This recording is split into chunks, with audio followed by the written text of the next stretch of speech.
Hi, it's me again. This is the video which I promised you about my low protein foods that I get on prescription. These are variations of foods that most people would eat, but they have the protein removed from them, so they're made from slightly different ingredients. And I get them from SHS, Low Profin. That's who supply them here, and they get delivered every month or so. I'm finding it a little bit difficult to organise things with doing it regularly, but so far for the last couple of months it's worked quite well. I combine them with ordinary food, and that gives me a little bit more flexibility with my diet, because let's say I was having pasta with cheese. If I was just having it with ordinary pasta, I could have 20 grams of cheese, providing I was well. And that there were no other factors in it, like providing my levels were normal and I was well, and I hadn't had a huge amount of physical activity beforehand, I would be able to have 20 grams of cheese. If I had low protein pasta though, I would be able to have 30 grams of cheese at maximum, because I don't have to take into account the protein that is in the pasta, because that's been taken out. So yeah, as I say, it gives me a little bit more flexibility. It allows me to enjoy a little bit more of some of the foods that I crave, because you crave the high protein ones because you can't have much of them.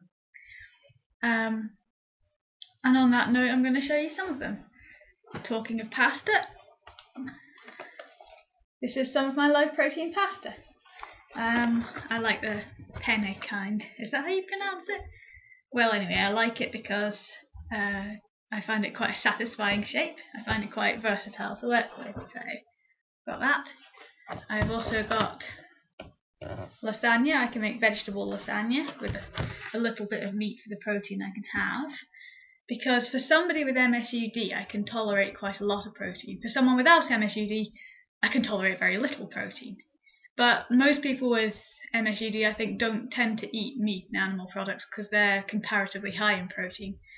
I have enough tolerance that I can have a little bit, which is quite nice really. But like I said, you do end up craving them because you can have so little. This is the low protein rice. I'm not quite as fond of this because it tends to clump together and be quite chewy to eat, and I think that's maybe just because it's starch based. Let's see what the ingredients are. Yeah, rice starch.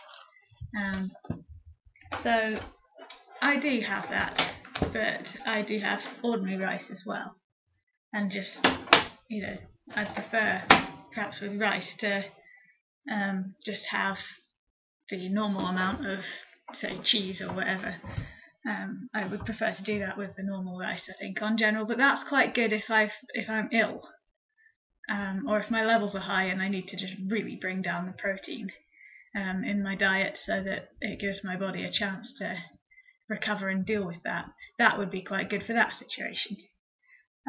What else? I haven't really had much of this actually, low protein spaghetti. Maybe I'll have some tonight. I don't know, I've got some carbonara pouches. So low protein spaghetti with carbonara, that sounds quite nice. I might have that. Cream wafers, well, vanilla wafers. There you go. Vanilla flavoured cream wafers.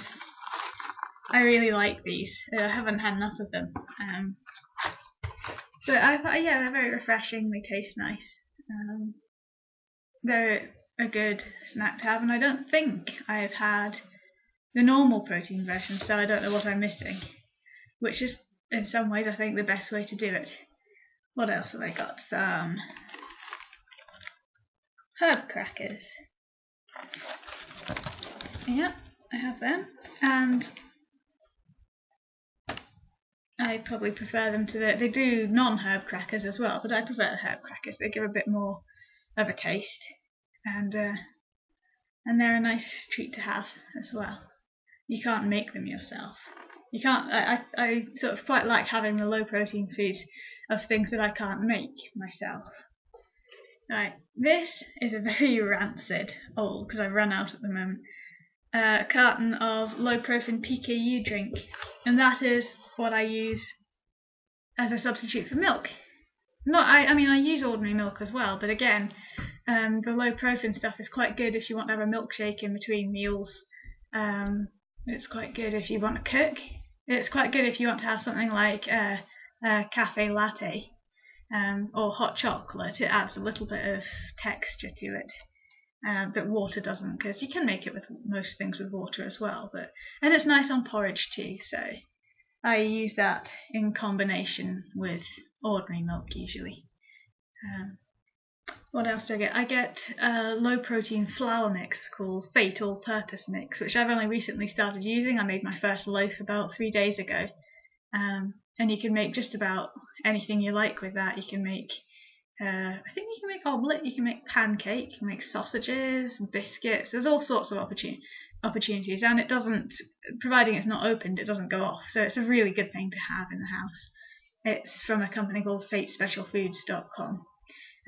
Eileen Green, the mother on that, the woman who runs it, has 2 daughters with phenylketonuria, or PKU, and that also requires a high calorie, low protein diet. So there's a lot of overlaps, and because PKU is a bit more common, there are more. PKU is a bit more common, and I think in some ways a little bit less serious once you're an adult than MSUD. But because it's more common, it means that people make low protein products for them, which people with MSUD can use as well, for the most part. I think that's all I really have to say about my supplements at the moment. My low protein foods at the moment. I hope you found that interesting, and again, thank you for watching. I think there'll be some more videos. So yeah, see you soon.